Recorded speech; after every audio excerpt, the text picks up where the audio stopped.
Hamas നേതാവ് ഇസ്മായിൽ ഹനിയെ കൊല്ലപ്പെട്ടു എന്ന വാർത്ത നടുക്കത്തോടെയാണ് ലോകം കേട്ടത്. ഫലസ്തീനിനും ഇസ്രായേലിനും ഇടയിലെ സംഘർഷത്തിൽ എപ്പോഴും പറഞ്ഞു കേൾക്കുന്ന പേരായിരുന്നു ഇസ്മായിൽ ഹനിയ. ഇസ്രായേലിന്റെ പ്രധാന ശത്രു. ഗസയിൽ ഇസ്രായേൽ പ്രഖ്യാപിച്ച വെടിനിർത്തൽ ചർച്ചകളിൽ ഹമാസിന്റെ മുഖമാണ് ഹനിയ. 2017 മുതലാണ് ഹമാസിന്റെ നയതന്ത്ര മുഖമായി അദ്ദേഹം മാറുന്നത്. ഞങ്ങളുടെ ചെറുത്തുനിൽപ്പിനെ ആർക്കും തകർക്കാനാവില്ല.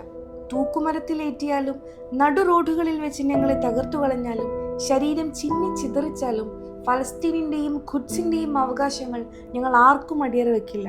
ഇതായിരുന്നു ഇസ്മായിൽ ഹനിയയുടെ നിലപാട്. അവസാന നിമിഷം വരെ പോരാടുമെന്ന് അദ്ദേഹം എല്ലായ്പ്പോഴും പറയാറുള്ള വാചകങ്ങളാണ്. ഹമാസിന് കനത്ത നഷ്ടം വിതക്കുന്നതാണ് ഹനിയയുടെ വിയോഗം. ഇക്കഴിഞ്ഞ ഏപ്രിലിൽ ഹനിയയുടെ 3 മക്കളെയും പേരക്കുട്ടികളെയും ഇസ്രായേൽ സേന കൊലപ്പെടുത്തിയിരുന്നു.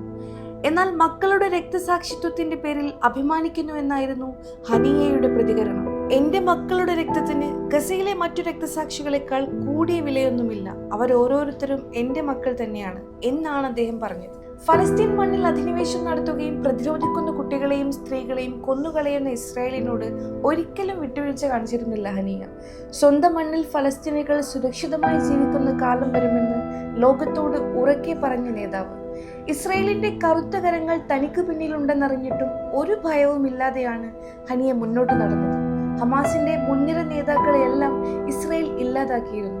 ആ ചരിത്രം ആവർത്തിക്കുമെന്ന് മറ്റാരെക്കാളും ഹനിയക്കറിയാമായിരുന്നു.